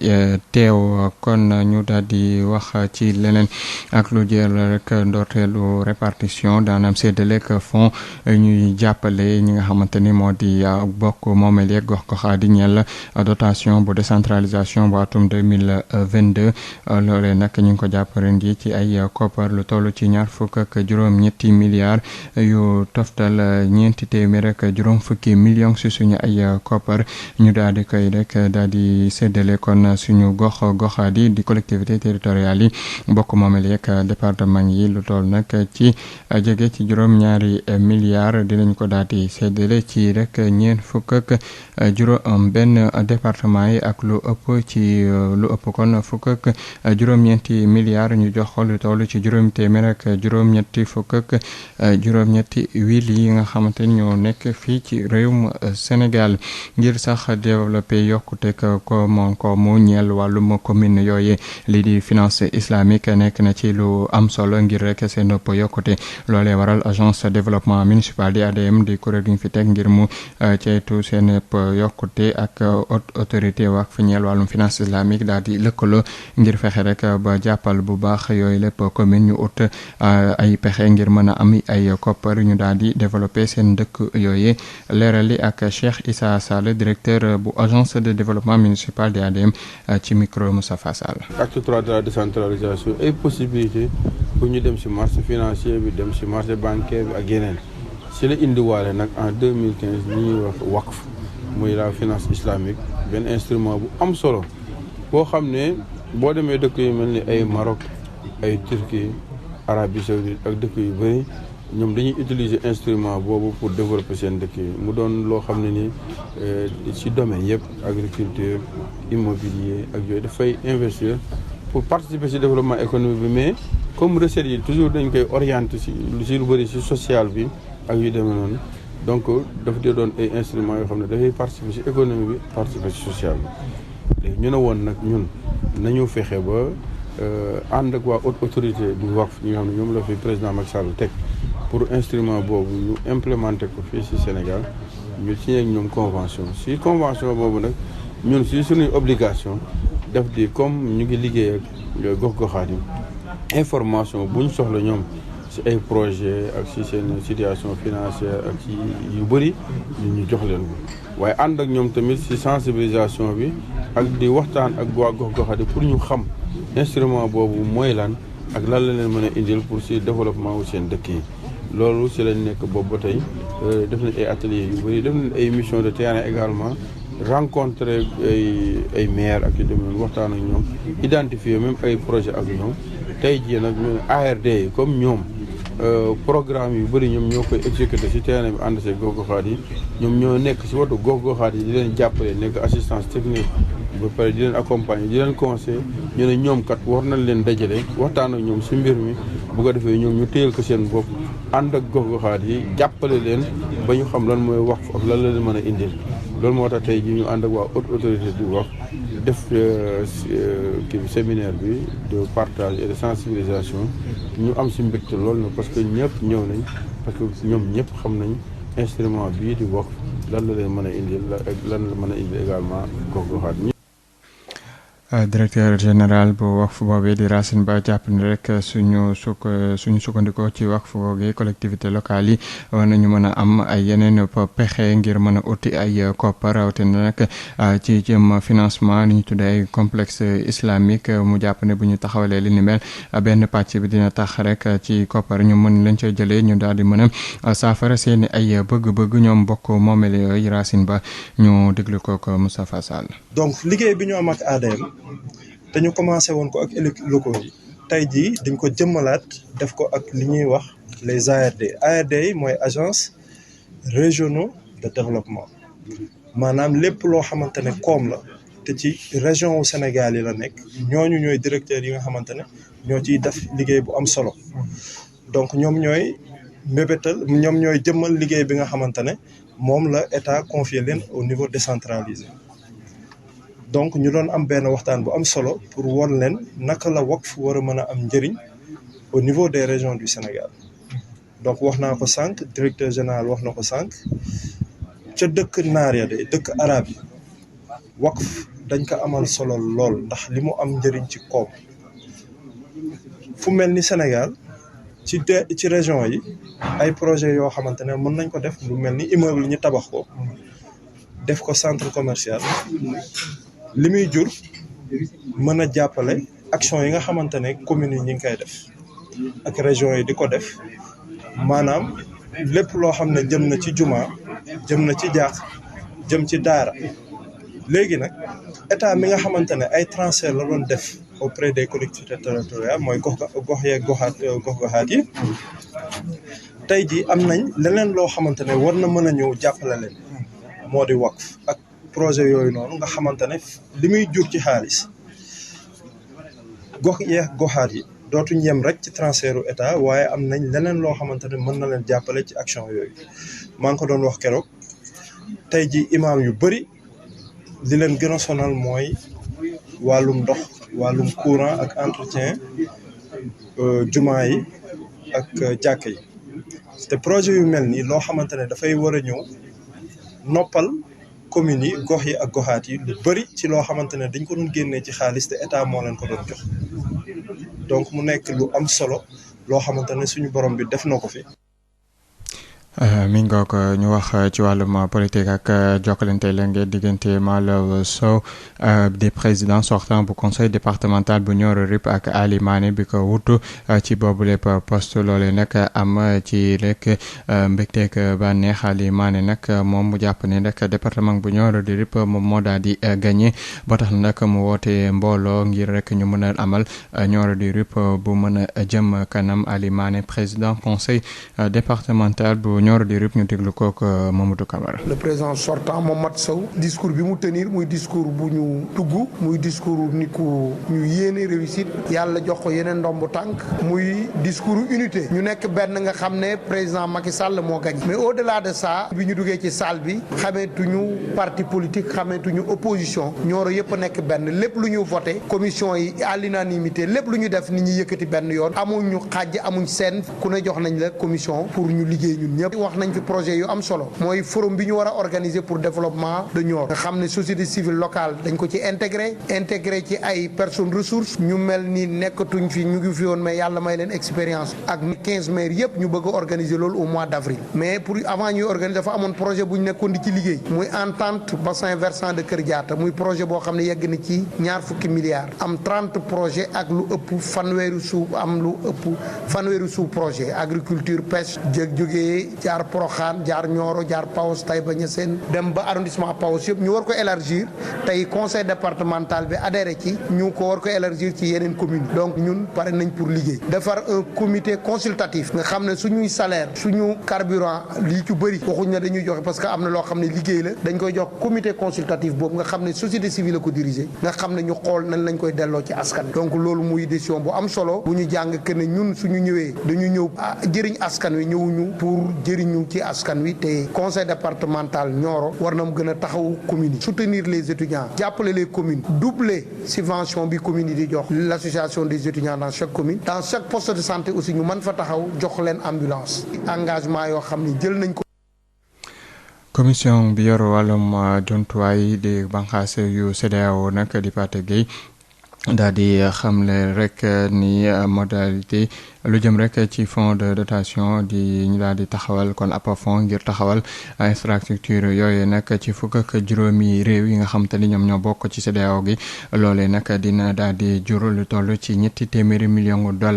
at bu jot loolu la daal di xamle nag ci ab ndaje bi nga xamante ni nag ñoom ñi seen xam-xam màcc ñoo ko doon daal di amal tëjte gi nekkoon fii ci Ndakaaru ni ki kon démb Pathé Gueye ñu déglu ko El Hadj Malick Ndiaye. dañ amoon benn réunion Ndakaaru si ñetti fan yu passé pour mettre en place benn fonds boo xam ne mooy financer projet yi ñu war a def dans les secteurs des transports énergie télécommunication ak ressources en eau. CEDEAO di 15 pays membres yoo xam ne yu bari dañu néew doole dafa am réew yoo xam ne su ñoom amuñu frontière avec la mer donc pour ñoom ñu génn am tali yu am solo tali yu baax dañu am solo ñu am courant bu bari ak courant boo xam ne seetu dafa am solo. CEDEAO am projet yu bari yoo xam ne daf ko taxawal waaye pour mu jëm kanam il faut ñoom xaas bu bëree bëri boo xam ne mooy la jàppale réew yi pour ñu liggéey loolu li ñu xool mooy fekkee ne dañu war a xaar toujours bitim réew pour tabax suñu réew liggéey bi dina yeex liggéey bi du gaaw ñu ne dañu yaakaar ñoom suñu bopp war nañu am xaas boo xam ne te la ñu commencé di liggéey ku ñuy jàppale man ñu si fekk ñu ne foofu boobu bu ñuy taxawal dañ koy financé maanaam chaque fois su fekkee dañu war exporter ay produits comme produit agriculture comme produit lu joo xam ne dafa nekk pétrole produit yoo xam ne dafa nekk matière première comme or comme bauxite yoo xam ne dañ si comp as tuut boo xam ne dañ koy def si fond bi boo xam ne donc dina financé si projet yi chef d'état CEDEAO yi d'accord nañu pour loolu am waaye maintenant projet bu koy def da ngay def maintenant lu ñuy wax ay études pour xool projet boobu nan lay taxawee ban xaalis lañ fay dugal ak ñun ñoo koy war a jiite nan lañ koy doxalee jëloon benn consultant boo xam ne moo def boobu liggéey waaye comme de 15 pays CEDEAO il faut que réew mu nekk experts yi càmbar liggéey bi pour xool li si baax ak li si bon. Dakar dina dalloo juróom-ñeenteelu forum mondial bu ñu jagleel wàllum ndox ñaar fukki fan ak benn ba ñaar fukki fan ak juróom-benn ci weer mars bi ñu dënmal ngir waajal loolu nag diwaan bu Sédhiou daan nañ ci amal ab pré forum ngir rek xool ana leen mooy seen bëgg-bëgg ak lan moo jàmp si seen diwaan boobee ba tax na bañ ca noppee nag ñoom acteurs yi nee nañu dinañu yóbbu seen sàkkuteef yooyu ca fa nga xamante ni moo di forum boobee ngir rek ñu mën ca utub saafara. Sédhiou Moussa Dramé. dafa nekk jotaay joo xam ne mboolem ñu yëngu ci wàllu ndox set ak setal ñoom ñoo ci bokk it fexe ba am weccante xalaat ci lépp loo xam ne si moo di soxla diwaanu Sédhiou it ñu gën ko ràññee waaye tamit ñuy fexe ba mën ko jottale ci lël boo xam ne moom la ñuy waaj amal Dakar ci ñaar fukki fan ak benn jàpp ñaar fukki fan ak juróom benn ci weer mars bi ñu nekk nii te it ñu duppe ko it 9e forum mondial de l'eau ci Dakar ci ay leeral dañ ci déglu Cheikh Diaw bu ONG Enfants CP ki fi toogal POSEAS di ay organisation yoo xam ne société civile la di yëngu ci wàllu ndox. weccante xalaat wax lan mooy jafe-jafe yi nga xam ne am na ñu am problème d'accès à l'eau faro yi ni nekk yi ci gën a bare xorom bi daf ko envahir ñii ay sàmmkat lañ ay jafe-jafe pour mën a jox seeni jur ñu naan ñii ay nappkat lañu ñeneen ñi ñi ngi autour des forages ñeneen ñi c'est des consommateurs ak aussi mbiru assainissement kenn réerewul mbir ne que ne Sédhiou bokk na ci région yi gën a dellu ginnaaw ci wàllu accès à l'assainissement. Mouhamadou Lamine Seck bu POSEAS national jotaay joo xam ne société civile la bàyyi ko ci Dakar ne nekk na jamono ju am solo lëkkaleeg ñoo xam ne ñoom lañ koy defar. dafa nekk njëlbéenu waxtaan pour que ñi nga xam ne ñoo nekk Sédhiou di liggéey ci wàllu ndox ci wàllu set ak sell ñu koy wax hygiène ak assainissement ñu xool ñoom tam lan mooy seen mébét bi nga xam ne bëggoon nañ ko yóbbante te yóbbu ko ci ñi nga xam ne ñooy daje yi foofu Dakar. ki fi toogal woy jëfandikoo yi di Younous Camara raftul na jotaay ji la it mu sopp lool lépp loo xam ne si moom lañ fi nemmeeku it ñu dal di ko jottali jotaay bu ñuy waaj di forum bu Dakar. li ñuy xaar ci forum bi mooy suñu représenté nga xam ne ñoom ñooy dem ci forum bi dañu wax gars yi état bi ak décideurs yi pour ñu mën a indi saafara suñu jafe-jafe aw ci wàllu ndox. di fàtt ne rek am na ñeenti soxla yoo xam ne it moo gën a yitteel askan wi ñu war ko amal ci forum bu Dakar bokk na ci am ndox mu sell mu bare waaye tamit coopération di lëkkaloo bi war a dox seen i diggante rawat na OMVG ak it OMVS naka noonu it ndox ñi mën ko jottale ci barab yi gën a sore ak it ay jumtukaay yi mën a tax ñi mën a def yoro leen mu sell ki si doon jokkoo ak yéen ci Sédhiou Moussa Dramé pour Sud FM. waxtu ñi nga xamante ne nag ñu ngi wéy kon di ñaawlu rek ginnaaw ba nga xamante ni ambassade Ukraine bu Dakar bu Sénégal nekk bu Ukraine kon nekk fii ci Sénégal daal nay door lancer ab procédure rek jël ay doomu aadama yu bàyyi ko fii ci réew mi wala ci yu nationalité sénégalaise wala ci yeneen réew ngir ñu mën a dem daal di xeexi foofee nag jaaree ko ci fii ci Sénégal kenn ko faree ci société civile bu diwaan bu Kolda nag di ñaawlu rek ñàkk wekk jàpp ni ambassadeur boobee nag dañu ko war a daal di yóbbu ci kanamu yoon Abdoulaye Cissé lay wuyoo ñu déglu ko ci micro suñu ndaw ca Kolda di Amadou Diatta. ambassadeur bu Ukraine déclaration bu mu def communiqué bu mu génn communiqué koo xam ne la communiqué bu grave la parce que mënuñu tey mesurer même la gravité de ce communiqué ñëw tey ne na ndawu Sénégal yi dem Sénégalais yi dem bindu foofu ci ambassade bi pour ñu mën a dem Ukraine dugal leen avion yóbbu leen Ukraine pour ñu dem xeexi biir Ukraine xeex goo xam ne ñun suñu yoon nekku si xeex goo xam ne du biir Afrique xeex goo xam ne sore nañu trop te amul benn accord de défense boo xam ne moo ñu lié ak Ukraine naka la kooku taxawee tey mën a am sañ-sañ dans un état indépendant comme le Sénégal ngay bind communiqué di laajte ay jeunes pour ñu dem xeexal leen biir Ukraine. Moi je pense que état bu Sénégal en l'occurrence Macky Sall occasion boo xam ne la tey jii war na ko mën a saisir pour mën a wone Sénégalais yi ne Sénégal gii du état satellitaire goo xam ne day dépendre Occident Sénégal bii du foo xam ne fu la neex ñëw jël suñuy ndaw di leen yóbbu extérieur pour ñu dem xeexal yeneen i réew ambassade bi lu mu def loolu loi bu Sénégal da ko tax loi bu Sénégal da ko tere donc je pense que tey jii du dem rek di ko convoquer au ministère des affaires étrangères pour mën ko déglu loolu rek doyul kooku dañ ko war a jàpp tey pour mën a marquer le coup mën a woon France mën a woon réewu tubaab yi ne Sénégal gii état bu indépendant la Sénégal gii tey jii ndogal gu ñuy jël gii ay ndogal yu responsable la ñuy jël mënuñu voter loi ba pare mu am kenn koo xam ne ambassadeur la ñëw transgresser loi bi ñu naan la waaw dañ koy convoquer pour entendre ko war ñu ko mën a entendre rek beneen bi mooy que ne tey jii mooy lii wane na encore une fois de plus ne Occident bi à chaque fois tubaab yi chaque fois si lu ñuy profiter si lu ñuy wéeru mooy ndoolu réew mi lu ñuy wéeru mooy situation économique désastreuse goo xam ne moom la ndaw yi du dund si biir Sénégal pour mën leen recruter ñu mën a dugg si loo xam ne loi Sénégal da ko interdire donc tey jii bu naree recruter je pense que biir Europe ay France am na ay ndaw Allemagne am na ndaw yeneen réew tubaab am na ay ndaw yoo xam ne mën nañ leen recruter ñu yóbbu leen. lu jëm rek ci wàllum raciste ñeel rek africain yi nga xamante ni ñoom ñooy daal di daw xeex ga am ca fa nga xamante ni moo di Ukraine plateforme jàmmi réew mi nag daal di dajale ay organisation yu féete ci société civile bi nag ñoom loolee daal ne leen ñu jaaxal bu baax xibaar yi nag fay daal di bàyyeekoo ba tax na ñu bëgg rek ci nguur yi ñu daal di jëfee li ñuy tuddee principe ak règle droit international ak droit international humanitaire ñeel rek ci aar bakkanub doomu aadama ak képp ko mën a doon rawatina ñi nga xamante ni nag ñoom ñooy loru ci ay conflit di ay guerre suñ sàkku nag ci nguuruk Afrique yi fii ñu daal di rek prox ndollu ci boobu lépp crise ni ki ab kon opportunité ngir fexe ba daal di tegaat ci kaw table gi lu jëm rek ci gën a yamale wàllum relation internationale yi fexe ba Afrique daal di am ab siège permanent maanaam ab toogu boo xamante ni foofee ca conseil de sécurité ñeel wàllum bitim réew xibaaru bitim réew yooyu sax lañu de daal di cay dugg ca Mali ñaar fukk ak juróom-ñaari soldat ñoo daal di faatu bilan bu mujj bu cong bu ab camp bu armée malienne nag foofee nag ay jihadiste daal di koy def attaque boobee daal di am ajuma ca dëkk bu ñu tuddee Mondono féete ca diggu réew ma suñu sukkandikoo ci communiqué officiel bi nag ñeent fukk ak juróom-ñaari terroriste ñoom daal nañ leen di teg daal leen di faat armée bi def li ni mel daal di rek wàññi fanweer ak ñetti ñu ca jëlee ay gaañu fukk ak ñaari nag sonn lool ak juróom-ñaar yoo xamante ni dañoo réer loole nag MINUSMA di kuréelu mbootaay xeet ay soldats yi féete ca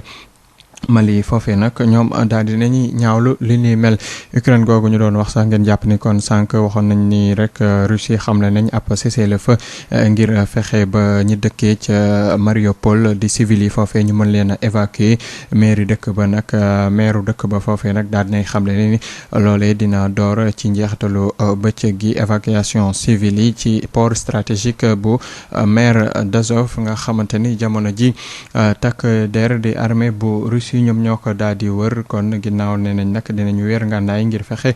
ba ñooñee di ay civil ñu mën leen daal di rawale génne leen ci dëkk boobee féete di Mariupol ginnaaw ñaar fukki simili ak ñaar yenn ci xibaaru tàggat yaram rek ngeen jàpp ni kon Basket Africa League waa DUC kon dinañu laale kon bu 17h30 jotee seen match bu njëkk si diggante club guinéen bi di SLAC di Seydou Legacy Athletic Club Ligue 1 bi kon tamit fukk ak ñaareelu bëccëg gi loolee tey lañu koy door ngeen jàpp ci programme bi rek Jaraaf ak Mbour Petite Côte Jambar ak Seneps ak AS Douane ak US Gorée loole bu 16h30 jotee le doon Casa Sport ak Teungueth FC mooy match biñ ci daal di xaarandi Génération Foot ak Dakar Sacré-Cœur i tamit loole kon di fukk ak ñaareelu bëccëg bu Ligue 1 ñaar fukki simili ak benn moo bootu ci juróom-ñetti waxtu léegi-léegi kon ñu bàyyi leen ak Ndeye Marème Ndiaye mu dikk ak yéen ci li gën a fës ci yéenekaay yi jërë ngeen jëf